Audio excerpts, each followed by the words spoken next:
बेटा in the last class हम लोगों ने ये चीज़ देख ली थी कि हमारे पास अगर लाइट आती है किसी मिरर पे पड़ती है और मिरर को थीटा डिग्री से रोटेट कर दिया जाता है तो रिफ्लेक्टेड रे पर क्या फर्क पड़ता है, 2 थीटा से वो हमारे पास रिफ्लेक्ट या फिर रिफ्लेक्ट हो जाती है। ये चीज़ हम लोगों ने देख ली थी। उसके बेसिस पर मैंने कहा था क्वेश्चन कराऊंगा अगली क्लास में। तो पहला क्वेश्चन आज से शुरुआत करते हैं और उसके बाद हम लोग फिर धीरे धीरे आगे बढ़ेंगे। तो बेटा क्वेश्चन आप लोगों से बहुत ही सिंपल है लेकिन थोड़ा सा ट्रिकी है। कह रहा है a beam of light from source L, कोई भी एक सोर्स है लाइट का जिसमें हमारे पास क्या बोल रहे हैं L लाइट का सोर्स है, incident normally on a plane mirror. यहाँ पर हमारे पास सोर्स है, यहाँ से एक लाइट डालिए। कैसे डालिए? Normally on a plane mirror. यहाँ पर ये आपकी जो है लाइट आई हुई है, इसमें ये इंसिडेंट कर दी। कह रहा है fixed at a certain distance x from source. और जो प्लेन मिरर है ये हमारे पास कुछ सर्टेन डिस्टेंस x सोर्स से, जो लाइट का सोर्स है L, इससे कुछ दूरी पर हमारे पास ये प्लेन मिरर फिक्स है। The beam gets reflected back just above the source.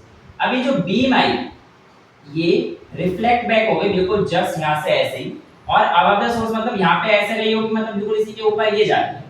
अब आपको पता ही है बिल्कुल इंसिडेंट जैसे नीचे आ रही है बेटा, तो हमारे पास क्या होगी? सीधी ऊपर चली जाएगी 90 डिग्री पे, बिल्कुल 0 डिग्री के एंगल बनाते हुए आती है। तो फिर इंसिडेंट रे और नॉर्मल की तो वो रिफ्लेक्ट बैक हो जाती है प्लेन मिरर से टकराने के बाद। तो यहाँ पर भी यही चीज हुआ है। कहता है when the mirror is rotated through a small angle theta.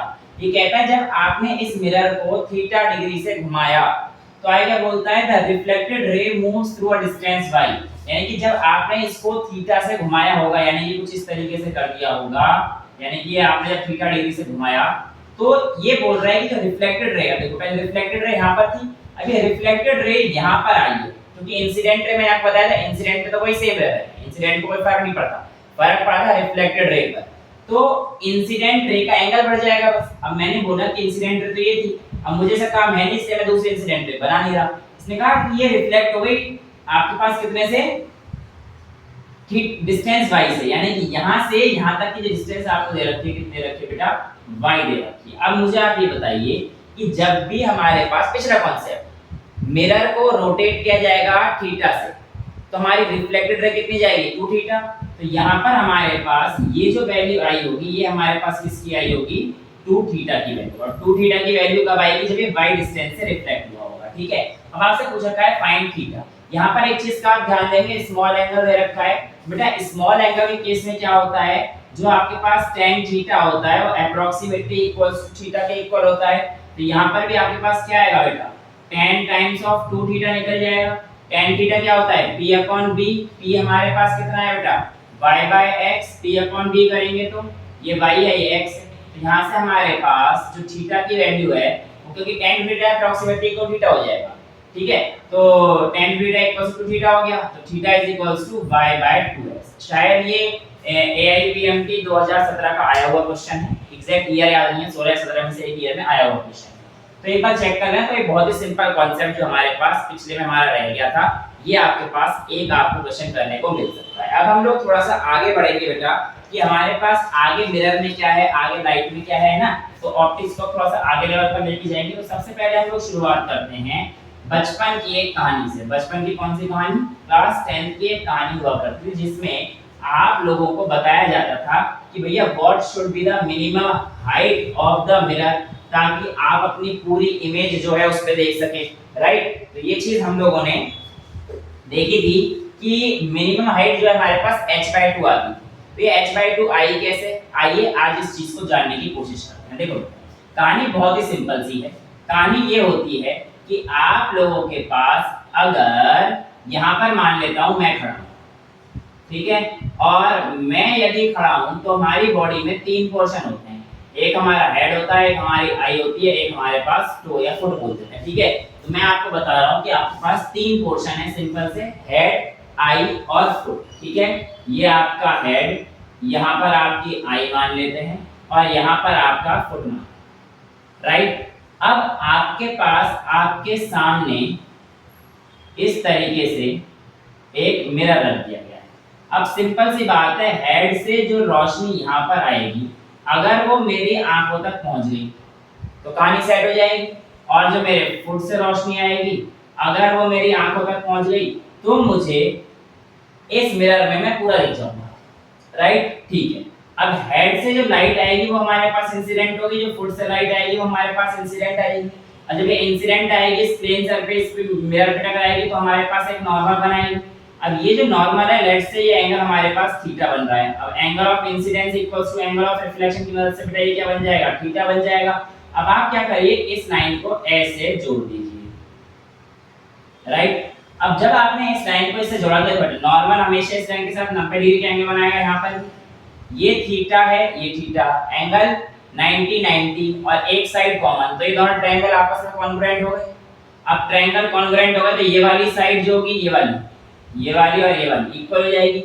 Let's say कि ये जो डिस्टेंस है x है और लेट्स से कि ये डिस्टेंस जो है सॉरी x हो जाएगा, क्योंकि ट्रायंगल कॉन्ग्रुएंट है तो by CPCT this equals to this हो जाएगा, राइट। तो ये x x होगा। सिमिलरली आपको एक कहानी यहां पर करनी होगी, क्या कि भैया यहां पर जहां पे इंसिडेंट किया है यहां पे आप नॉर्मल डालेंगे। अगर आप इसको i मानेंगे तो ये भी i होगा, भाई इंसिडेंट रिफ्लेक्टेड रे की नॉर्मल इक्वल रहेगी। अब यहां पर ये बन नहीं रहा, आपको दिख नहीं रहा होगा, लेकिन है तो इक्वली, भाई 90 90 i और साइड कॉमन, दोनों ट्रायंगल कॉन्ग्रुएंट हो गए।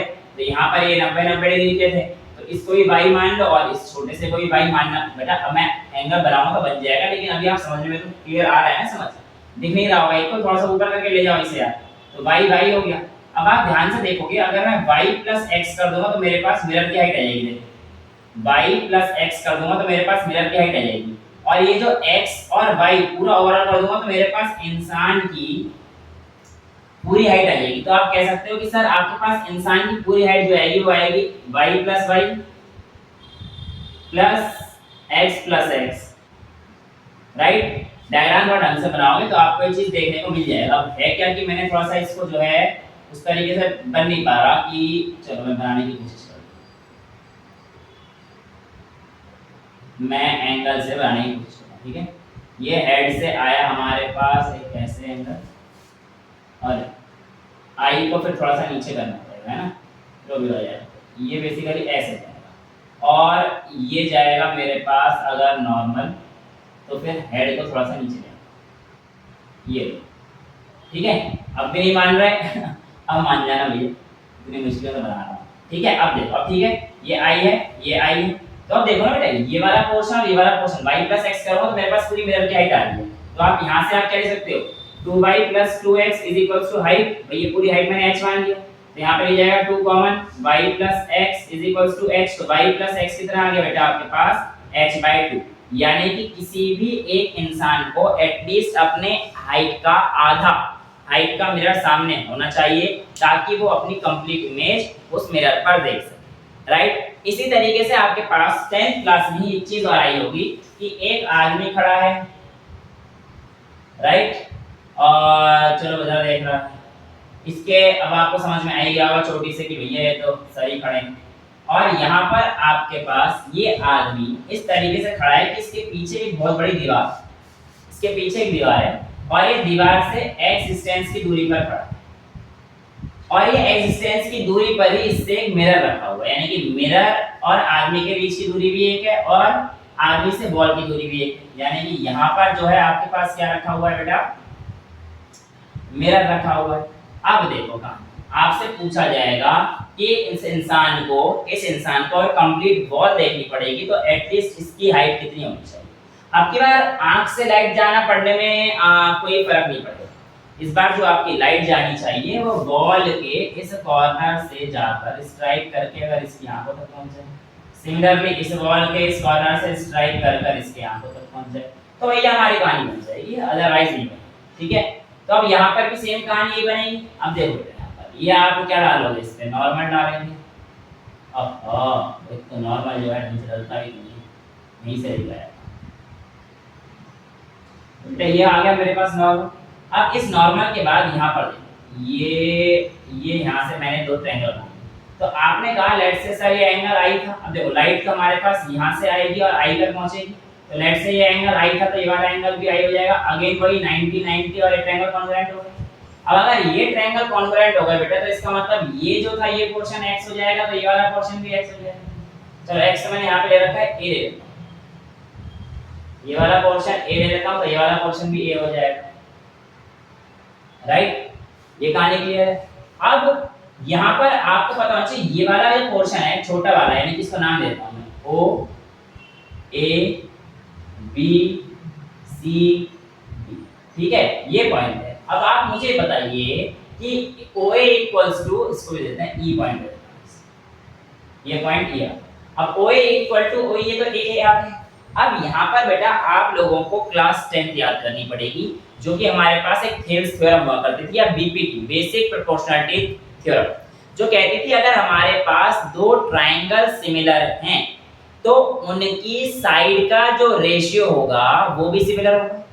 कहने का मतलब अगर आपके पास ये दो ट्रायंगल है, एक छोटा और एक ये बड़ा, अगर ये दोनों ट्रायंगल सिमिलर हैं तो दिस अपॉन दिस, यानी कि अगर सपोज करो 2/1 आया है तो यहाँ पर भी हमारे पास 1/2 आया है, बड़े वाले का 2 ले लेते हैं, तो बेटा ये भी हमारे पास 3:6 ही होगा, यानी कि 1/2 this upon this equals to this upon this. ये वैल्यू जो है हमारे पास सही सेम है, यानी कि जो इसका रेशियो होगा वो हमारे पास इसका रेशियो आएगा। ये हमारे पास बीपीटी कहा करती थी। अब बीपीटी क्या है, अगर आपने नहीं पढ़ी है तो क्लास 10 के बेसिक से वापस जाइए, वरना जो मैं कह रहा हूँ मैं समझ लीजिए, और तो कुछ नहीं कर सकते। तो देखो मैं आपसे कह रहा हूँ ये वाला ट्रायंगल देखो बड़ा वाला CDB और AOB सिमिलर है, triangle CDB and AOB are similar triangle.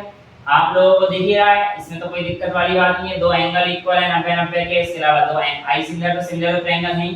तो आप कह सकते हो कि DB पूरा साइड बड़े वाले ट्रायंगल का रेशियो देखो, DB का रेशियो अपॉन OB का रेशियो, जो भी आएगा, जो रेशियो आएगा इसका वो इसके भी इक्वल होगा, AO अपॉन CD के, AO अपॉन CD के। तो DB की जो साइड है वो कितनी जाएगी, x और x 2x हो जाएगा पूरा DB, यानी कि 2 और OB 1 2:1 का रेशियो आ रहा है। अब यहाँ पे AO और CD देखना है, तो AO तो हमारे पास जो है 1 आया है, क्योंकि A/2 आएगा ना बेटा। आप मेरी बात समझने की कोशिश करो, ये वाली जो वैल्यू आएगी ये कितनी आएगी, ये A है तो ये वाली वैल्यू कितनी आएगी, क्योंकि रेशियो सिमिलर करना है। तो अगर AO A है तो CD कितना आ जाएगा 2 है, यानी कि 2:1 का रेशियो हमारे पास जो वैल्यू आएगी, देखो DB के साथ हमारे पास ये उल्टा लिखा है CD/AO, ठीक है, CD/A।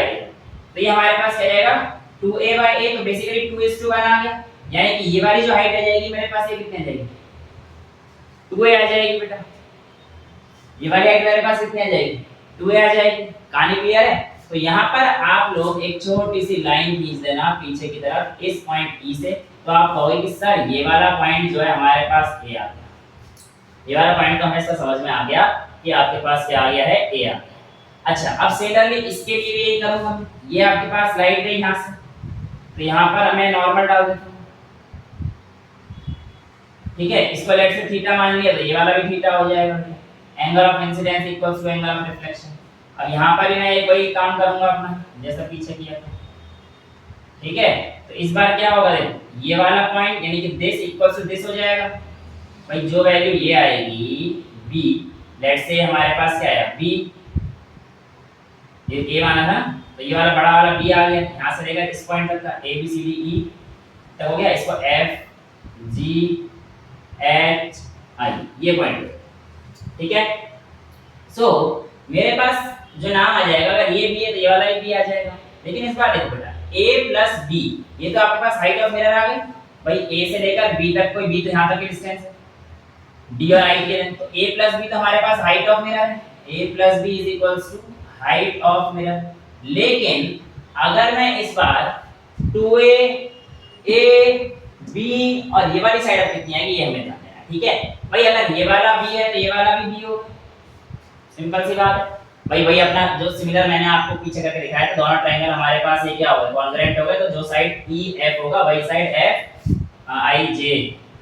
FJ होगा, EF equals to FJ by CPC, ठीक है। तो अगर ये भी है तो ये भी B होगा।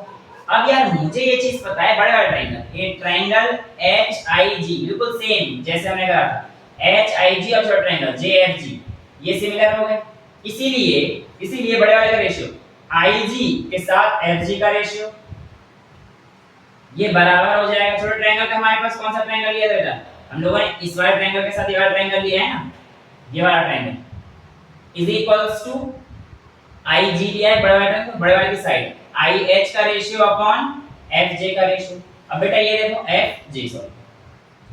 अब बेटा ये देखो IG x और x 2x, FG कितना है 1, तो 2x यानी कि 2:1 आ रहा है अगेन, यानी कि Ig की वैल्यू हमारे पास कितनी है 2, इसकी वैल्यू 2 और इसकी वैल्यू 1। तो सिमिलरली मेरे पास ये जो IH होगा और FJ होगा इसकी वैल्यू 2:1 आनी चाहिए। तो ठीक है भैया, अगर ये B है तो ये कितना हो जाएगा उस हिसाब से 2B/B बाय थेल्स के बारे में बीपीटी जो भी आप कहना चाहो। भैया ये 2B/B यानी कि इसकी जो वैल्यू है ये वाले की पूरे वाले की वैल्यू कितनी हो जाएगी 2B। अच्छा अब मेरी बात सुनो, अगर आप लोग इसमें सिंपल ये वाली लाइन का इस्तेमाल कर लेते ना तो आपका पूरा हाइट नहीं आ पाता। क्यों नहीं आ पाता? पूरे बॉल की हाइट नहीं आ पाती। देखो ये वाली लाइन यहां तक पहुंची, ये वाली लाइन यहां तक पहुंची, तो देखो ये जो डिस्टेंस है ये और इधर से ये वाला डिस्टेंस और ये वाला डिस्टेंस आपका रहेगा मिरर। देखिए इस लाइन का इस्तेमाल करके आप लोग पूरी, जैसे हमने वहां पर करा था इस लाइन का इस्तेमाल करके y+y+x+x पूरा हमने निकाल लिया था, लेकिन इस बार नहीं आ सकता। तो इस बार हमारे पास ये हाइट रह जाती, तो इसलिए हमारे पास अब क्या हुआ देखो, यहां से लेकर यहां तक की हाइट मेरे पास कितनी आ गई 2 है। तो ये वाली जो पूरी हाइट है ये तो हमारे पास हाइट ऑफ वॉल आ जाएगी। तो ठीक है, आप लिख सकते हो 2a + a, भाई यहां से लेकर यहां तक का a आया तो आप लिखोगे सर 2a + a प्लस देखो b प्लस b से लेकर यहां तक की डिस्टेंस कितनी आ गई अब 2b। ये वैल्यू आपके पास h के इक्वल, और यहाँ पर देखो 3a + 3b आ गया बेटा, 3a + 3b आ गया, ये h के इक्वल है। तो a + b = h/3, और a + b क्या थी हमारे पास हाइट ऑफ मिरर। यानी कि अगर कोई इंसान अपने और मिरर के बिल्कुल बीच में खड़ा है सच दैट कि जो उसकी डिस्टेंस है वॉल से बिल्कुल वही जो उसकी मिरर से है, तो ऐसे केस में आदमी को पूरी दीवार देखने के लिए एटलीस्ट जो मिरर चाहिए वो 1/3 ऑफ इट्स हाइट चाहिए। ये कहानी होती है आपके पास किसी भी एक आदमी को अगर आपकी पूरी इमेज देखनी है तो उसको कितनी इमेज देखनी पड़ेगी, कैसे कितनी हाइट तक होना पड़ेगा, ये सारी कहानी है। इस पे डायरेक्ट क्वेश्चंस भी आ जाते हैं और कैसे ये हमने देख लिया। अब हम लोग आगे बढ़ते हैं फटाफट से बेटा अपने अगले टॉपिक पर कि हमारे पास जो स्पीड है वो कैसे वेरी करता है। चाहे तो स्पीड वाला कॉन्सेप्ट कर लेंगे या फिर अभी पहले मैं स्पीड वाला करा देता हूँ, फिर घड़ी देखना सिखा देता हूँ, है ना। ये सारी चीजें जो हम लोगों को करनी है, तो इन सब चीजों को भी हम डील करते जाएंगे एक के बाद एक। क्लास थोड़ी सी लंबी होगी, उस बात से आपको कोई दिक्कत होनी नहीं चाहिए। जब मुझे ही नहीं है तो आपको कैसे होगी, है ना। तो कोई बात, सर हमें तो होती है, आपको थोड़ी होती है। चलो है कोई बात कर लेते हैं कि स्टार्ट कौन सा टॉपिक। हाँ स्पीड। देखो स्पीड की अगर मैं बात करूंगा तो ये आपके पास एक प्लेन मिरर है। ये क्या है आपके पास एक प्लेन मिरर, और प्लेन मिरर में लेट्स से कि मैंने यहाँ पर कोई भी एक पॉइंट है O, जो कि हमारे पास ये O पॉइंट नहीं, O ऑब्जेक्ट ले लेते हैं, जो कि हमारे पास x डिस्टेंस की दूरी पर है। बेटा मेरी एक बात, रे ऑप्टिक्स को पढ़ते समय एक चीज का बहुत ही बारीकी से ध्यान रखना, साइन कन्वेंशन।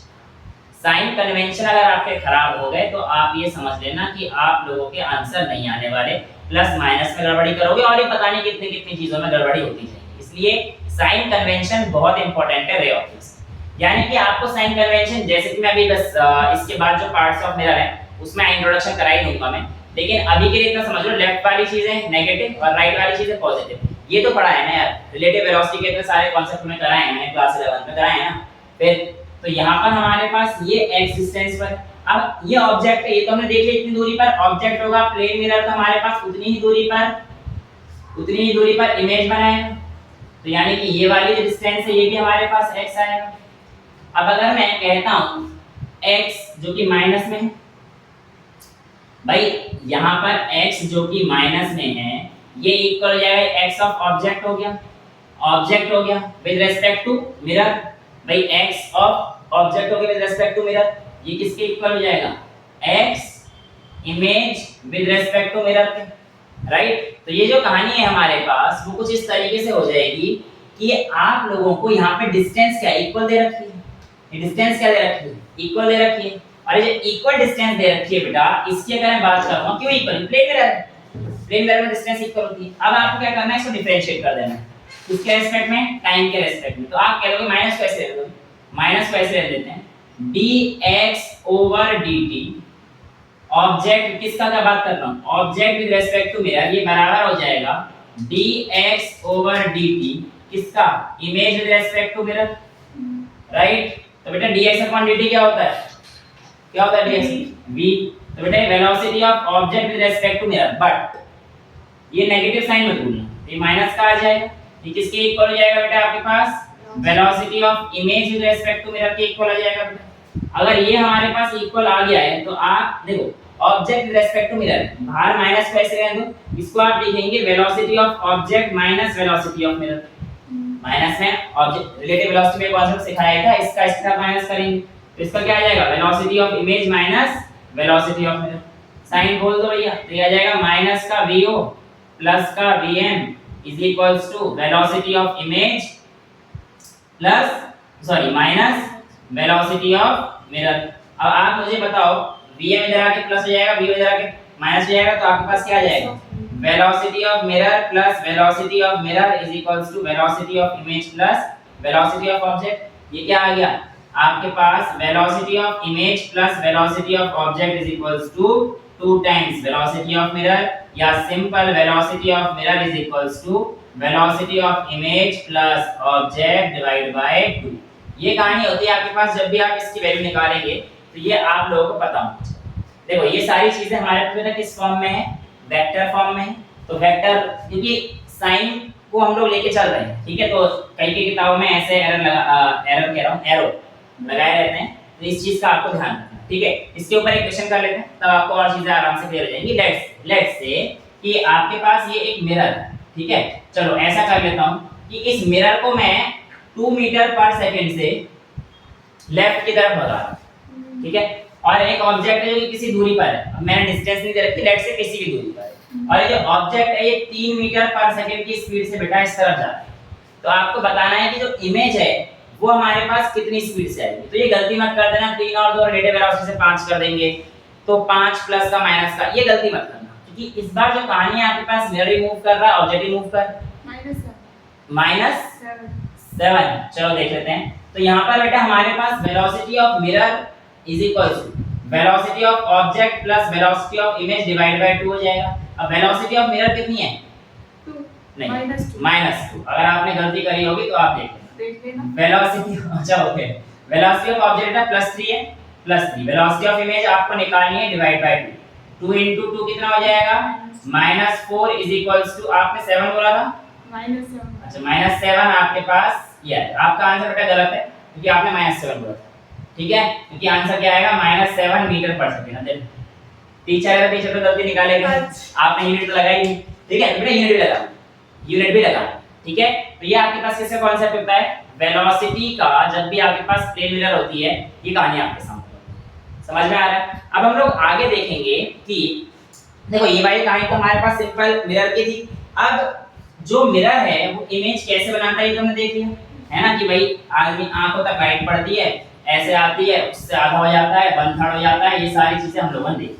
अब कहानी है कि मैं आप लोगों के सामने 2 मिरर लेके आ रहा हूं, क्या कर रहा हूं, 2 मिरर लेके आ रहा हूं, और जो 2 मिरर लेके आ रहा हूं उसका कॉन्सेप्ट बड़ा मजेदार है, ठीक है। पहला केस बनता है बेटा आपके पास कि आपके पास 2 मिरर ऐसे, ये 2 मिरर इस तरीके से रखे हुए हैं such that they are parallel to each other. दोनों मिरर कैसे रखे हुए हैं बेटा, पैरेलल टू ईच अदर, ठीक है, और इनके बीच में आप लोगों के पास कोई भी एक दूरी पर ऑब्जेक्ट रखा है। देखो लेट्स से इन दोनों के बीच की दूरी हमारे पास 5 सेंटीमीटर है, 3 सेंटीमीटर है, 2 सेंटीमीटर, कुछ ही मान लो, मुझे मतलब नहीं, लेट्स से 3 मान के चलते हैं। 3 सेंटीमीटर इन दोनों के बीच की दूरी है, और वो कहता है कि एक ऑब्जेक्ट है जो कि 1.5 सेंटीमीटर, 1.5 वाला आसान हो जाएगा, एक तरफ से 1 कर देता हूं, एक तरफ से 2 कर देता हूं, ठीक है। लेट्स से यहां से आपके पास 1 सेंटीमीटर की दूरी पर रखा हुआ है मिरर M1 से, ये मिरर M2 हो जाएगा। तो ये कितना दे रखा है आपको, 1 सेंटीमीटर, तो ऑब्वियस सी बात है ये कितना आ जाएगा बेटा हमारे पास, 2 सेंटीमीटर आ जाएगा। अब मुझे बताओ ये जो ऑब्जेक्ट है बेटा इसकी इमेज बनाने की जरूरत है, कुछ ऐसा आएगा, तो यहाँ पर आपके पास क्या बनेगी इसकी इमेज। अब ये प्लेन मिरर है तो 1 सेंटीमीटर इधर है तो बेटा ये क्या बनेगी, 1 सेंटीमीटर। अब ये जो लाइट आई इंसिडेंट हो गई, लेकिन ये मिरर पे लाने के बाद रिफ्लेक्ट भी हो जाएगी, समझ में आ रहा है। ऑब्जेक्ट रखा हुआ है 4 सेंटीमीटर पर, अभी तो नहीं रखा हुआ ऑब्जेक्ट, अभी तो यहाँ पे रखा हुआ है। अच्छा आप इधर से देखो, इधर से आपकी कहानी क्या होगी, इधर से इंसिडेंट रे ये जाएगी बेटा, और इधर से इंसिडेंट रे ये जाएगी। अब ये यहाँ पर बनाएगी एक इमेज, और ये यहाँ पर बनाएगी एक इमेज, ये वाली डिस्टेंस बनेगी कितनी बनेगी, 2 सेंटीमीटर, 2 सेंटीमीटर पे एक इमेज बनेगी। लेकिन अब रुको, अब यहाँ पर ध्यान से मिरर पैरेलल बताया, इस मिरर पर ये एक लाइट और आ रही है, लेकिन इस मिरर का क्या लगेगा कि ये जो लाइट आ रही है कहां से आ रही है, यहां से आ रही है। इस मिरर से ये डिस्टेंस कितनी दूरी पर है, 4 सेंटीमीटर। 4 सेंटीमीटर, तो ये 2 और एक 3 और एक 4, तो ये मिरर इसकी इमेज कितना दूर बनाएगा इससे, 4 सेंटीमीटर। इस मिरर से 4 सेंटीमीटर दूरी पर। 6 तो सेंटीमीटर। यहाँ पर ये जो है हमारे पास कितना आ जाएगा, ये यहाँ से 4 सेंटीमीटर की दूरी पर है। 4 सेंटीमीटर। बेटा आप ये देखो कि नहीं, आपने कितना होगा 6, शायद वही से समझो ना बात को। इसको लगेगा कि इस मिरर से 2 2 3 4 नहीं, इस मिरर से 4 सेंटीमीटर पीछे है, तो इस मिरर से 4 सेंटीमीटर आगे आएगा, ठीक बिल्कुल। तो इस मिरर से 4 सेंटीमीटर आगे आएगा। तो मैं पूछूंगा आपसे कि इस ऑब्जेक्ट से कितनी दूरी पर दूर हो गए, तो 4 सेंटीमीटर का ये 2 3 4 8, और मेन ऑब्जेक्ट से इमेज कितनी दूरी हो गई, तो 6, जो आपका 6 सेंटीमीटर आंसर आ रहा था वो इसका है, ठीक है। तो यहाँ पर आप लोगों के पास ऐसे, अब देखो ये वाली केस हो गई, ये वाला केस हो गया बेटा। ऐसे जब ये आएगी तो हमारे पास इधर से ये जाएगी इस मिरर पे, इस मिरर को क्या लगेगा कि ये यहाँ पर ऑब्जेक्ट है, तो ये यहाँ पर ऑब्जेक्ट है, ये इसकी इमेज 2 2 4 नहीं 2 और 2 4 सेंटीमीटर दूर बनाएगा बेटा। यहाँ से ये भी 4 सेंटीमीटर दूरी पर आएगा, तो ये वाली डिस्टेंस यहाँ से क्या हो जाएगी 4 सेंटीमीटर, तो इससे ये 3 सेंटीमीटर की दूरी पर हो जाएगा। ये कहानी आएगी। और वो 1 सेंटीमीटर नहीं देंगे, कौन सा नहीं लिया मैंने, ये 2 और उधर वाला 2, ये एक 3 और एक 4। अच्छा वो ले लो, ठीक है। मैं तो इस ऑब्जेक्ट की रे कहां से आ रही थी, ये वाली थी ना, तो 2 4 और एक 5, हाँ एक 5, सॉरी यस, तो 5 है, तो ये 5 सेंटीमीटर की दूरी पर बनेगी ना। इससे कितनी दूर हो जाएगी 4 सेंटीमीटर, मिरर से 5 सेंटीमीटर की दूरी पर बनेगी। समझ में आ रहा है, क्लियर है, यस यू आर राइट। तो ये कहानी बिल्कुल क्लियर है। तो ऐसे तो भी लाइट चलती जाएगी ना, चलती जाएगी, इसको लगेगा ये आ रही है, इसको लगेगा ये, तो ऐसे कहानी बहुत लंबी लंबी चलती चली जाएगी। तो ये तो बड़ी गड़बड़ हो गई।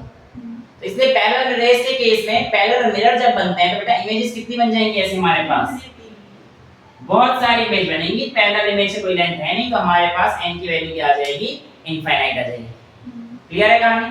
अब ये हो गई जब हमने दो मिरर को कैसे रखा, पैरेलल रखा। अब मैं आपको बताता हूं जब मैं दो मिरर को कैसे रख रहा हूं, परपेंडिकुलर रख रहा हूं, ठीक है बेटा।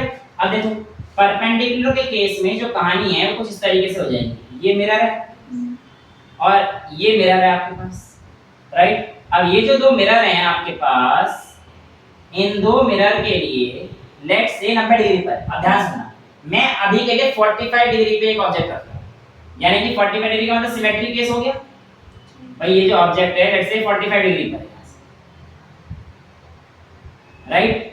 अब ये 45 डिग्री पर देखो पहले, ये जो मिरर है ये इसकी इमेज बनाएगा इस तरफ कहीं, जो कि इक्वल डिस्टेंस पर हो, और अब इसकी इमेज सिमिलरली इधर ही बनेगी, ये भी हो जाएगा। अब मैंने कहा इसकी भी इमेज बनेगी और इसकी भी इमेज बनेगी। अब ऐसे केस में हम लोग क्या करेंगे, इधर तो कोई मिरर है नहीं, तो इस मिरर को हमने क्या कहा था, एक्सटेंड कर देंगे। बताया था मैंने ये कहानी एक्सटेंड करने वाली आपको मैंने। अच्छा एक क्वेश्चन अभी और कराता हूं, कोऑर्डिनेट वाला एक क्वेश्चन आता है, तो भैया इस मिरर के कोऑर्डिनेट बता दो, मैं वो वाला क्वेश्चन भी कराता हूं आपको, भी रुक जाओ, वो वाला कॉन्सेप्ट प्रोसेस बताता हूं। चलो अभी तो ये कहानी आ गई, ये एक्सटेंडेड वर्जन है, ये भी हमारे पास मिरर का एक्सटेंडेड वर्जन, डॉटेड लाइन वाली जो है हमारे पास ये क्या है, मिरर का एक्सटेंड। अभी देखो ये वाला मिरर अपनी इमेज जितना दूर यहाँ पर है इतनी दूर यहाँ पर बनाएगा, ये वाला इधर बनेगा, तो बेटा 4 इमेज बनी, इसकी भी तो बनी, इसकी भी तो बनी, टोटल नंबर ऑफ इमेजेस कितनी हुई 4, लेकिन हमें दिखेंगी कितनी 3। क्यों, क्योंकि ये वाली जो इमेज बनी है ओवरलैप कर दी, जो इसने बनाई उसी के ऊपर इसकी बन गई, और इमेज बिल्कुल सेम बनेगी, प्लेन कलर है, इसलिए नंबर ऑफ इमेज जो हमें दिखती हैं वो 3 होती हैं। तो अगर परपेंडिकुलर अगर मिरर रखा हुआ है तो आपके पास जो n की वैल्यू आएगा वो कितना आ जाएगा बेटा, आपके पास 3 आ जाएगा। क्लियर है कहानी। अब आपसे भी पूछ सकता है कि भैया ये बताओ ये कितने डिग्री पर बन रहा है इमेज, तो इसके लिए जो कॉन्सेप्ट आता है बेटा वो आता है आपके पास क्रिस क्रॉस कॉन्सेप्ट। कौन सा आता है, क्रिस क्रॉस कॉन्सेप्ट। अब ये क्रिस क्रॉस क्या होता है, कुछ भी नहीं, काटापीटी करनी, 135 डिग्री, वेरी गुड। तो ये हमारे पास क्रिस क्रॉस कर दो, ऐसे आ गया बेटा हमारे पास, है ना। अब देखो इस क्रॉस के बीच में जो हम लोग एक एंगल लेते हैं वो एंगल लेते हैं जो कि हमें दो मिरर के बीच में दिया। अब यहाँ पे दो मिरर के बीच में एंगल कितना दिया है, 90 डिग्री दिया है। 90 डिग्री दिया है। अब आपके पास मिरर M1 ये था, M2 ये था। M1 जो मिरर था मेरा, इससे ऑब्जेक्ट कितनी दूरी पर था? 45 डिग्री जितनी दूरी पर था वो आप लिख दो यहाँ पर 45। सिमिलरली दूसरे से जो कितना दूर था वो उधर लिख। ये आपकी नंबर ऑफ जो यहाँ पे आएंगे ना नंबर, ये आपके पास नंबर ऑफ इमेज ही होंगे। ये क्या होंगे आपके पास? नंबर ऑफ इमेज ही होंगे। क्लियर है बेटा? अच्छा अब देखो आगे, जैसे ही आपने आगे बढ़ाया तो आपको क्या करना है? और क्रिस क्रॉस करना है। अब इसको ऐड करते जाओ, 90 और 45 को ऐड करोगे तो कितना आएगा? 135। 90 और 45 को ऐड करोगे तो 135। अब देखो यार ध्यान से, यहाँ पर क्या आएगा? मिरर के बीच का एंगल आएगा 90। अब यानी कि आपके पास जो एक इमेज 45 पे बनी, दूसरी इमेज 45 पे बनी, तीसरी 135 पे, चौथी 135, ये चार इमेज बनी।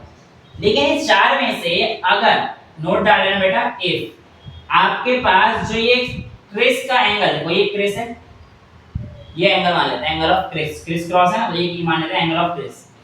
क्रिश वो वाला क्रिश नहीं है, ये बस ये वाला, तो क्रॉस का एंगल बन रहा है हमारे पास ये। तो अगर इन सब का सम यानी कि ये वाली वैल्यू, ये वाली वैल्यू और क्रिस एंगल का सम, तीन एंगल का सम मिलाकर 360 हो जाता है, तो ऐसे केस का मतलब ये है आपके पास इमेजेस क्या हो रही हैं बेटा? ओवरलैप कर रही हैं। यानी कि ऐसे केस में आप लोग केवल एक ही इमेज काउंट करेंगे। तो यहाँ पे 1 2, अब देखो यहाँ पर क्या 160 बन रहा है, बिल्कुल बन रहा है। 135 प्लस 135 270 प्लस 90 360। तो 360 अगर बन गया तो हमारे पास इमेज कितनी बनेगी इसकी? 1 1 2 रही थी ना, 135 136, इनका 1, हाँ ओवरऑल 3, 1 2 3 4 की जगह हमारे पास यहाँ पे क्या हो जाएगा? 3 बन जाएगा। ठीक है, ये कहानी क्लियर है? अच्छा दूसरी चीज सुनो आप हमारे पास, अब जैसे हम लोग यहाँ पर गए, ये 135, ये 90, इधर प्लस करोगे कितना आएगा? 225। अब ये 225 जो जाएगा बेटा, बनेगी तो ये भी इमेज, लेकिन इसको कंसीडर नहीं करेंगे। क्यों नहीं करेंगे? कोई भी वैल्यू जो हमारे पास क्रिस करने पर 180 से ज्यादा आती है उसको आप कंसीडर नहीं करेंगे। तो ये 225 के 180 से ज्यादा है, ऑब्वियसली ज्यादा है, तो यानी कि इसके आगे कोई भी इमेज नहीं बनेगी। क्या इधर जा रही है इमेज बन रही है? तो आप कहोगे नहीं सर, इधर भी 225 आ रहा है तो ये इमेज नहीं बनेगी। इसमें बनती तो 1 2 3 4 इमेज, लेकिन क्योंकि इनका सम 360 आ रहा है तो इसमें से भी एक कम हो जाएगी, नंबर ऑफ इमेज कितनी हो जाएंगी? 3 इमेज। तो देखो यहाँ पर हमने देखा था 3 इमेज आ रहा है, इसी को क्रिस क्रॉस कॉन्सेप्ट में यूज करो। ठीक है, चलो अब मैं आपकी मर्जी से एक एंगल ले लेता हूं, बताओ बहुत कितने डिग्री का एंगल? 70 का। चलो 70 का ले लेते हैं। अच्छा 70 में भी आप मेरे को ये बता दो कितने डिग्री पे रखूं ऑब्जेक्ट को? दो मिरर, एक मिरर से कितना सिमेट्री पे रख लेते हैं। ओके 70 बच्चे ने बोला है और मेरे को बोला है कि सर ये सिमेट्री पे रखो। सिमेट्री का मतलब हो गया कि सर आपको दो मिरर का एंगल तो 70 डिग्री रखना है। 70 डिग्री मतलब बेटा कुछ इस तरीके से हो जाएगा, और सिमेट्री का मतलब ऑब्जेक्ट बच्ची ने बोला है 35 डिग्री पे रखना। राइट बेटा, यही थी आपकी डिमांड। ये 35 है, सॉरी ये ऑब्जेक्ट है 35 डिग्री है और ये 35। राइट, कुछ नहीं करना, ऐसे केस में हमें क्या यूज करना है अपना क्रिस क्रॉस कॉन्सेप्ट। तो बेटा यहाँ पर आप लोगों को बड़े ही प्यार से जो मैंने सिखाया है इसको इस्तेमाल करके नंबर ऑफ इमेज काउंट करना है और आंसर बता देना है। देखो बेटा क्या होगा, पहला इमेज कहाँ बनेगा? 35 35 आपने खुद बोला है, तो ये तो मेरे को लिखना ही पड़ेगा। ये 35, ये 35, एंगल कितना है इनके बीच में? अब ये कभी चेंज नहीं होगा, एंगल से मेरे 70 और 35 कितना हो गया? इधर कितना हो गया? 105। अब देखो ये हमारे पास ये यहाँ पे कितना आएगा? 70। अब देखो क्या ये 360 बना रहे हैं? 105, 210 और 280, यानी कि अभी तो नहीं बना रहा हमारे पास कोई 360, यानी कि इमेज बनेगी। अच्छा इसके बाद देखो 105 और 70 कितना हो गया? 175। सिमिलरली इधर करेंगे तो हमारे पास ये कितना आ जाएगा? 175। अच्छा और क्रॉस कराओ और यहाँ पे कितना लिख दो? 70। क्या ये हमारे पास देखो ये 350 हो गया, 420 हो गया, तो ये तो हमारे पास ओवरलैप तो नहीं कर रहे, लेकिन नंबर ऑफ इमेज अभी सारी मानी जाएंगी। ये इसके आगे तो बनेगी नहीं बन पाएगा ना बेटा। 175 और 70 कितना हो गया? 245 बन जाएगा। 245 का हमें कंसीडर ही नहीं करना। Number of image 1 2 3 4 5 6, right. यहाँ पे हमारे पास नंबर ऑफ इमेज कितनी आ गई? 6। क्लियर है? राइट। अभी मैं आपको एक एसिमेट्रिकल केस दिखाता हूँ, फिर मैं आपको एक फॉर्मूला दूंगा उस फॉर्मूले से आपके सारे आंसर आ जाएंगे और उसको हम लोग देखेंगे क्या ये फॉर्मूला कैसे वैलिड हुआ, यहाँ पर ये चीजें राइट। सो लेट्स से आपके पास पहले मैं लेता हूँ 20 और 30 डिग्री लेता हूँ, चलो 10 डिग्री और 20 डिग्री 30 डिग्री का एंगल है और 10 डिग्री पे एक इमेज रखी हुई है और एक 20 डिग्री पे, ठीक है। अब मैं पहले कितना रखूंगा 10 और 20 और यहाँ पर तो 30 है बेटा, ये कितना आ गया 10, ये कितना आ गया 20, तो 20 और 30 कितना आ गया 50, 30 और 10 कितना आ गया 40। अगेन भाई बेटा ये रखना ही पड़ेगा मेरे को, यहाँ पे 30 तो फिक्स है, 50 और 30 80, 40 और 30 70। अब मैं क्या करूंगा इसको और कर लिखना ही पड़ेगा बेटा, उसमें तो मैं कुछ कर नहीं सकता। यहाँ पे एंगल कितना बनेगा 30, तो 70 और 30 100, 80 और 30 110, यानी कि अभी तो और इमेज और इमेज बनेगी, क्या हो गया हाँ वहाँ पे 100 होगा, 70 30 सॉरी 70 और 30 100, यहाँ पर हमारे पास 30 आएगा, 110 और 30 कितना आ गया 140, और कुछ गड़बड़ कर रहे हैं क्या 100 होगा वहाँ हाँ यहाँ पे 100 होगा ना, तो सब 110 और 30 140, 100 और 30 कितना आ गया 130, यानी कि अभी भी एंगल जा सकता है बेटा, इसे और 30 कर दो तो 130 और 30 कितना हो गया 160 डिग्री, 140 और 30 कितना आ गया 170 पर अब नहीं जा सकता है ना, काफी आ गया। इमेज काउंट कर लो 1 2 3 4 5 6 7 8 9 10 11 12, क्या इसका सम 360 आ रहा है 170 330 360, यस देखो यहाँ पे 360 आया ना, 170 और 160 कितना आ गया 330 और यहाँ पे 30 डिग्री कितना हो गया 360, यानी कि इसमें नंबर ऑफ इमेज क्या हो जाएगी एक कम हो जाएगी, दोबारा से काउंट करना पड़ेगा 1 2 3 4 5 6 7 8 9 10 11 12 इमेज बन रही थी, लेकिन इसकी इमेजेस कितनी बनेंगी बेटा हमारे पास 11 बनेंगी। समझ में आ गया, यहाँ तक आपको कोई डाउट है आगे का, यहाँ तक क्लियर है। अब आपको मैं जो है एक फॉर्मूला दे रहा हूँ सिमेट्री और एसिमेट्री का केस के देख लिया, उस सिमेट्री को आप लोगों ने ध्यान से समझना, ठीक है। अगर मैं आपसे कहता हूँ कि किसी भी थीटा डिग्री पे रखा हुआ इमेज, ठीक है, और आपके पास 360 अपॉन थीटा ये आता है इवन, 360 अपॉन थीटा अगर आपके पास इवन आता है तो बेटा आपके पास ऐसे केस में जो आपके पास नंबर ऑफ इमेजेस हो जाएंगे ये हो जाएंगे n-1, कितने हो जाएंगे n-1, कब जब 360 अपॉन थीटा इवन आता है। जैसे कि मैंने कहा 90 के केस में लेते हैं when theta is equal to 90, सबसे पहला केस 90 का कराया है, कितनी इमेज आएगी बेटा 3 इमेजेस आएगी। अब देखो 360 अपॉन थीटा करो तो 360 अपॉन थीटा यानी कि 90, तो ये n की वैल्यू क्या आ गई 4 आ गई बेटा, 4 क्या है इवन, तो नंबर ऑफ इमेजेस कितने हो जाएंगे बेटा हमारे पास n-3। समझ में आ गया क्यों करते हैं हम लोग n-1। अब आपने जो मेरे को एक एंगल दिया था बड़ा अच्छा लगा मुझे, 70 डिग्री का दिया था, बड़ी मुश्किल बढ़ा दी थी आपने, ऐसे मेरी कितना लंबा बनवा दिया, बट कोई 70 डिग्री पे देखो आप, अगर मैं 360 अपॉन 70 करूंगा तो ये तो गया, यहाँ कितना आ रहा है 7 5 35 पॉइंट आ रहा है तो 5 पॉइंट, अब 35 1 2 आ गया, अबे 5.2 में मैं क्या इमेज लूंगा तो देखो 5 दे दो, जब अब 5.9 होता तो 5 भी दे दो, आधी में थोड़ी बनेगी। हाँ तो 5.9 में 6 लूंगा, 5.9 के पास क्या है अप्रॉक्स दे दो, तो यहाँ पे तो 5.2 के अप्रॉक्स ले रहा हूँ, ठीक है। तो बेटा ये ध्यान रखना 5.9 होगा तो 6 लूंगा, 5.2 होगा तो 5 लूंगा, ऐसा लगता है लेकिन ऐसा होगा नहीं बेटा, 5.9 हो चाहे 5.99 हो, 6 पूरी तो नहीं हुई ना, 5 ही इमेज पूरी हुई है ना, तो आप लोग 5 ही लेंगे, और क्योंकि यहाँ पे थीटा की वैल्यू पॉइंट में तो 5.2 होगा तो हमारे पास क्या आएगी सिंपल 5 इमेज आएंगे।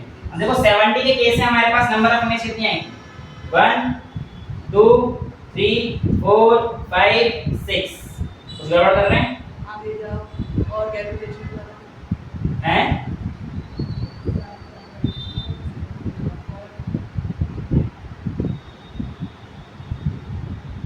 सर 5.1 समथिंग, नहीं वो जो भी बेटा 5.1 आएगा तब भी हमारे पास नहीं आएगा, 35 नहीं सॉरी सिमेट्री का केस था, अरे बेटा रुक जाओ ये सिमेट्री का केस था, सिमेट्री के केस में कहानी अलग आएगी, सिमेट्री और ये अभी रुक जाओ ये कहानी आ जाएगी अलग, ये वो वाली कहानी नहीं है, सिमेट्री की कहानी है। 35 पे रखा हुआ है, इसे उड़ा देता हूं।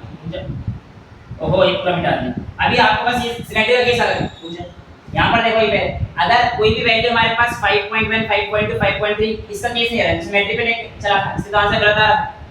ठीक है, तो यहां पर जो कहानी आएगी वो हमारे पास कितनी आ रही है? 5.2 है तो इमेजेस 5 ही आएंगे। ठीक है, यहां पर देखो ये 35 35 पे रखे थे ना, 35 35 पे इमेज 5 ही आएंगे सिमेट्री के केस। अब याद रखना, जब भी आपके पास ऑड नंबर बनता है, लेट्स से जैसे कि 72 डिग्री पे लेके चले, सिमेट्री का केस समझो, ऐसा 72 डिग्री पे आता है 360 अपॉन थीटा निकालो इसको, तो कितना आ गया 360 अपॉन 72। अब ये कितना आ गया 5। ठीक है, अब यहाँ पर मैं अगर आप लोगों से कहूं कि जो मेरा इमेज रखा था वो कुछ इस तरीके से रखा था कि ये 72 पे, ध्यान सुनना बेटा, ये 36 और ये 36 डिग्री पे रखा। तो अगर आप लोगों के पास सिमेट्रिक आता है केस, तो ऐसे केस में बेटा इमेजेस के नंबर हो जाएगा n-1। तो 6 तो आए थे पर सिमेट्री थी ना, तो 6-1 जो भी वैल्यू आई n नंबर पे मेरे 5 पॉइंट समथिंग आई ना, तो उसकी 5 वैल्यू क्यों आई? कि हमारे पास 6 इमेज बन रही थी और सिमेट्री का केस तो n-1 लेके चले। तो अगर सिमेट्री होती है, जो भी अब यहाँ पे 5 आ रहा है, देखो नंबर ऑड है, इवन की केस में हमारे पास फिक्स है कि n-1 होगा। लेकिन अगर ऑड नंबर आता है तो ऑड नंबर में दो केस होते हैं। पहला केस, अगर सिमेट्री है, इफ सिमेट्री, सिमेट्री का मतलब क्या है बेटा? अरे इक्वल, हाँ, यानी कि आपने एंगल दिया 70 डिग्री और 35 डिग्री पे मेजर करना, तो ऐसे केस में जो आपके पास नंबर आएगा वो n-1। लेकिन अगर सिमेट्री नहीं है तो आपके पास नंबर ऑफ इमेज n के इक्वल है। ठीक है, समझ में आ रहा है? यानी कि अगर आपने 70 डिग्री पे मिरर रखे हैं और सच दैट कि पहला मिरर यहां से रखा है 32 डिग्री पे और यहां से रखा है 40 डिग्री, तो इस केस में आपके पास नंबर ऑफ इमेज कितनी बनेंगी? पूरी 5 की 5 बनेंगी। उसमें एक कम क्यों आ रहा था? क्रिस क्रॉस से समझ में आ गया, 6 का 5 क्यों बन रहे थे? आंसर 5 क्यों? क्योंकि सिमेट्री थी ना। तो जो वैल्यू आएगा उसमें हमारे पास क्या करना पड़ेगा? पॉइंट से मतलब 5.2 तो 5 ही लेना पड़ेगा। समझ में आ गया केस? तो ये कहानी थी आपके पास क्रिस क्रॉस कॉन्सेप्ट की, जहां पे आप लोगों को ये चीज बताई जाती है कि हमारे पास किस तरीके से इमेजेस बनेंगी किस किस चीज की। ठीक है, अभी हमारे पास एक चीज और इसमें कहते हैं कि घड़ी बताओ, मैं घड़ी में कितने बजे। कई बार आपके पास क्वेश्चन आ जाते हैं कि ये समझ में आ गया, इसको उड़ा दो। आपके पास सिंपल से क्वेश्चन आते हैं कि भैया घड़ी में बताओ कितने बजेंगे अगर आपके सामने मिरर रख दिया जाए और उस समय घड़ी में कितने बजेंगे। कहने का मतलब ये है कि अगर जैसे सपोज मैंने आपको कहा 9:20 हो गए, तो बताओ घड़ी में टाइम कितना हो जाएगा? अगर आपके पास मिरर इमेज कितनी है, ये सिंपल सी बात है। ठीक है, चलो ऐसे केस में हम लोग क्या करते हैं बेटा, इसे 12 में से माइनस करते हैं, जो भी टाइम है उसको 12 में से माइनस करते हैं। सर मतलब 12.00 नहीं, ऐसे मतलब 11 हाँ, आप इसको 11 मिनट 60 सेकंड करिए पहले और उसे माइनस कर दीजिए जो भी आपका टाइम 9 मिनट 20 से, तो यहाँ पर आपके पास कितना आ जाएगा? 11 में से 9 गया 2, तो ये आपके पास जो मिरर में टाइम होगा कितना आ रहा होगा? 2:40। ऐसे ही हो सकता है आपको मिली सेकंड दे दे कि ये 9:20 मिनट 30 सेकंड हो रही है ना, तो हमें क्या दिक्कत है? हमें कोई दिक्कत नहीं, हम 60 मिनट नहीं, 11:60 हो तो 12 हो जाएगी बेटा। तो आप कहोगे 11:59 और 60 सेकंड। ये जो 60 सेकंड है तभी तो 1 मिनट का मिनट होगा बच्चे, 11:60 नहीं करेंगे ऐसे केस, फिर आंसर नहीं आएगा। ठीक है, तो यहाँ पर आप कर दीजिए 0, 6 में से 3 गया 3, 10 में से 9 गया 1, 11 में से 5 गए 6 हैं, क्या हो गया? इसको 11 और इसको ऊपर रखो।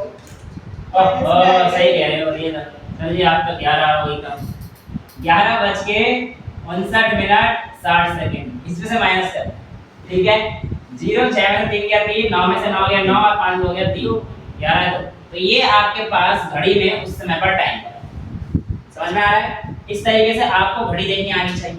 ठीक है, एक क्वेश्चन होता है, उसमें बोलता है कि एक मिरर है, उसमें बताओ अगर ऐसा है कि जो इंसिडेंट रे आई वो हमारे पास फर्स्ट मिरर के पैरेलल थी, इंसिडेंट रे आई फर्स्ट मिरर के पैरेलल थी, और स्ट्राइक हुई सेकंड मिरर पे, और इस तरीके से भी कि हमारे पास ये थर्ड मिरर फर्स्ट मिरर है उसके पैरेलल होगा। सर ये तो मिरर है, ये मिरर है, ठीक है, ये तो मिरर है। उसने कहा पहली इंसिडेंट रे थी वो फर्स्ट मिरर के पैरेलल थी, और जो रिफ्लेक्टेड रे लास्ट वाली है वो सेकंड मिरर के पैरेलल है।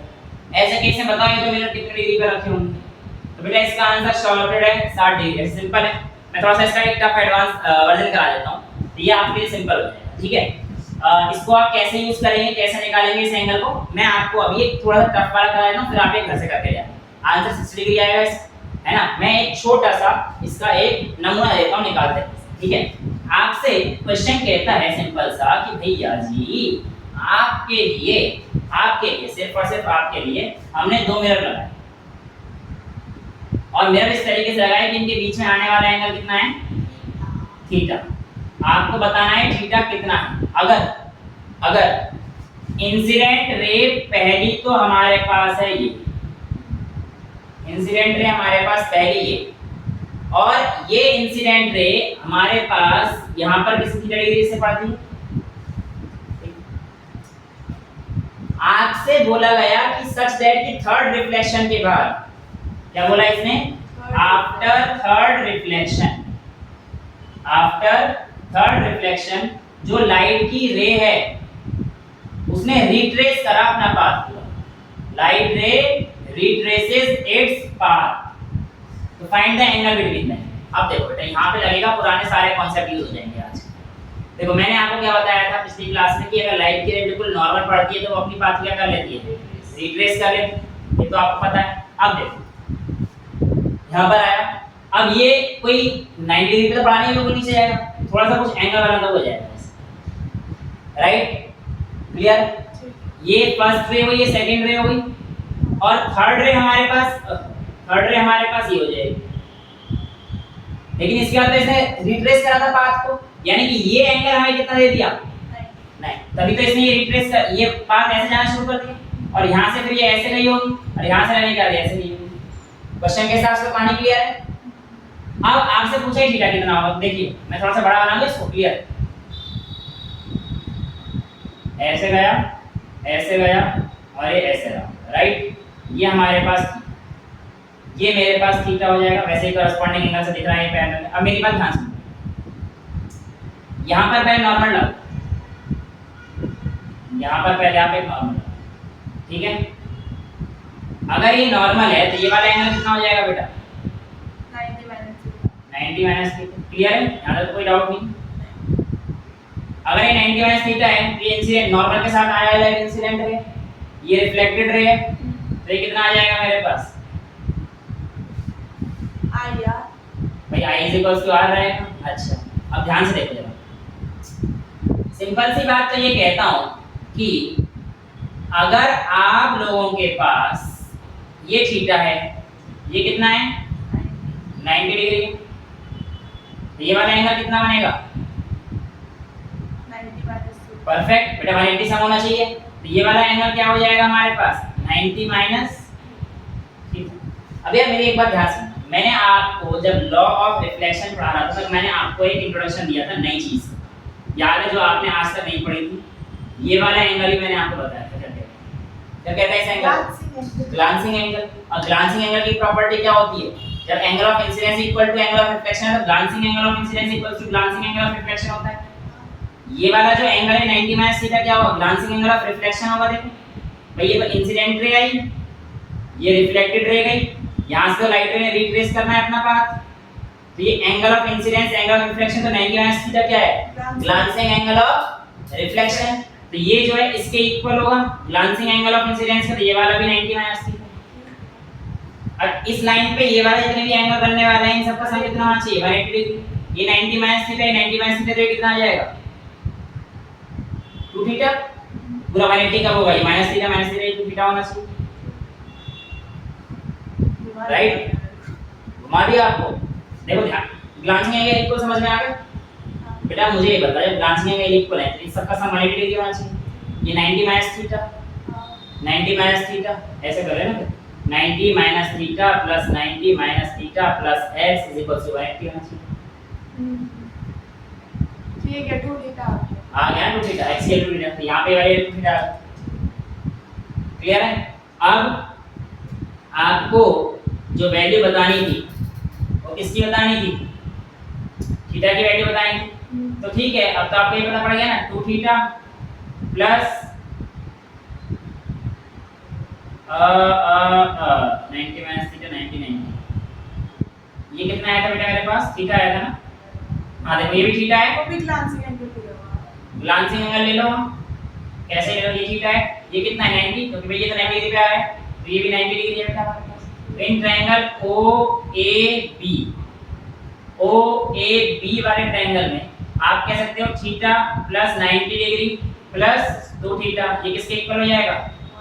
Angle sum property of a triangle. तो यहाँ पे हमारे पास कितना आ गया? 3 थीटा 30 इक्वल टू 90 डिग्री, यानी कि थीटा इक्वल्स टू हमारे पास 30 डिग्री। तो इस तरीके से कि थर्ड रे रिफ्लेक्ट हो, ये आपके पास जाएगा। तो आपके पास ऐसे केस में मिरर के बीच में एंगल कितना होना चाहिए हमारे पास?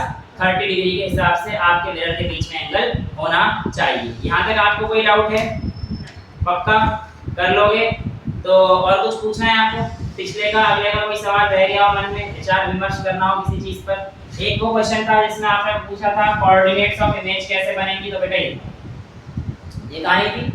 यहाँ पर आपको दे रखा था कि भाई ये हमारे पास एक पॉइंट है, कितने पॉइंट पे दे रखा था आपको? 45 डिग्री पे वैल्यू दे रखी थी, ठीक है। 45 डिग्री पे आपका ये मिरर रखा हुआ है ना, और आपका पॉइंट यहाँ से 2 सेंटीमीटर की दूरी पर था।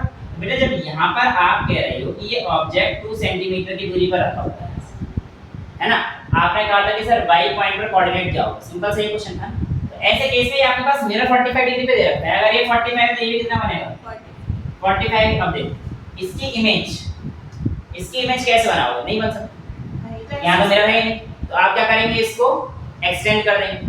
एक्सटेंड वाला कॉन्सेप्ट बताया था, मिरर एक्सटेंड कर। तो बेटा देखो ये जो है आपने करेंगे, इस मिरर को एक्सटेंड कर दो। और फिर क्या कॉन्सेप्ट था? इमेज वहीं बनेगी जहां पर आपके पास ऑब्जेक्ट और प्लेन रखी है। ऑब्जेक्ट और मिरर से क्या लाइन जानी चाहिए? परपेंडिकुलर। तो इस ऑब्जेक्ट से इस मिरर पे परपेंडिकुलर डालोगे तो ये जाएगा कुछ ऐसे। तो इसकी इमेज तो यहां पर बनेगी, है ना? तो ये इमेज तो यहां पर बन रही है, लेकिन इससे कोऑर्डिनेट अब यहां से निकालूंगा। तो ये कैसे निकालूंगा? मैं बस इस ट्रायंगल को ले लेता हूं। तो देखो बेटा मेरे पास ये 45 डिग्री बन जाएगा वर्टिकली अपोजिट एंगल से। तो ये 45 ये भी 45 डिग्री। मैं सिर्फ इस ट्रायंगल को उठा रहा हूं, ठीक है? कि पाइथागोरस लगेगा यहां पे आप। पाइथागोरस भी लगा सकते हैं। ये आ गया, बट मैं आपको मेरे कॉन्सेप्ट समझा रहा हूं। ये तो आपके पास जो है एक्सटेंडेड वर्जन ऑफ मिरर है, ठीक है? ये 45, तो ये 2 सेंटीमीटर है, ये 45 है। इसमें क्या लगा दोगे? ये भी कितना आ जाएगा? 45। ये तो 90 डिग्री हो जाएगा, राइट? ये 45 आ गया। अब इसमें क्या लगा दो? cos 45। cos 45 क्या हो जाएगा? Base upon hypo. तो बेस तो इसके लिए हो जाएगा, बेस तो हमारे पास ये हाइपो हो जाएगा, सॉरी बेस ही हो जाएगा। A O B C। तो बेटा cos 45 कितना होता है? Base upon hypo. तो बेस क्या है 45 के लिए? AB upon 2। तो AB की वैल्यू कितनी आ जाएगी? cos 45 कितना होता है? 1/√2। 2/√2 हो जाएगा। तो यानी कि AB की वैल्यू कितनी आ गई? √2। तो ये आ जाएगी बेटा √2। सिमिलरली ये भी आपके पास √2 आ जाएगा, इसमें निकालोगे BC। भाई ये 45 बनेगा, ये 90 है, ये तो भी सेम तो आएगा बेटा हमारे पास √2 आएगा। cos 45 निकालोगे तो BC भी हमारे पास कितना आ जाएगा? अब मेरी बात ध्यान से, आपके पास ये वाला 45 है और ये 45, राइट? ये तो 45 है। आपको एक 9th क्लास में चीज पढ़ाई थी, sides opposite to equal angle are equal. 45 के सामने अगर 2 सेंटीमीटर है, इस 45 के सामने वाली साइड कितनी हो जाएगी? 3 सेंटीमीटर। तरह से निकल जाता है, ये तो निकालने की जरूरत ही नहीं थी। बस अगर ये लेंथ पूछते कि भाई इमेज और ऑब्जेक्ट के बीच में कितनी रहेगी, तो आप √2 और √3 वाली √2 प्लस √2 कर देना, ठीक है? तो ये आपके पास साइड आ जाएगी, कितनी रहेगी? 2 सेंटीमीटर। लेकिन देखो यहां से 2 सेंटीमीटर आएगी, तो इस ओरिजिन से जो इमेज बनेगी 0, -2 तक, ठीक है? तो इस तरीके से होता है जब आप एक्सटेंडेड मिरर के कॉन्सेप्ट करते हैं। तो यहाँ पर आपके पास, ठीक है? तो ये मिरर की स्पीड, मिरर ये सब वो चीजें जितने प्लेन मिरर कहते हैं कॉन्सेप्ट, वो हमारे पास खत्म हो चुके हैं। नेक्स्ट क्लास में बेटा हम लोग जो है स्टार्ट कर देंगे अपना किससे? मिरर फार्मूला वगैरह शुरू कर देंगे, लेकिन डेरिवेशन नहीं करेंगे। रीजन क्या है? बोर्ड में डेरिवेशन कर चुकी हैं, और कंपटीशन में डेरिवेशन आनी नहीं है, लेकिन फिर भी आप अगर बोलोगे तो मैं डेरिवेशन करा दूंगा। लेकिन आज के लिए अभी के लिए इतना ही रखते हैं। That's all for today, thank you so much. हो गया क्लियर? छूटा था वो भी हो गया तेरा तो।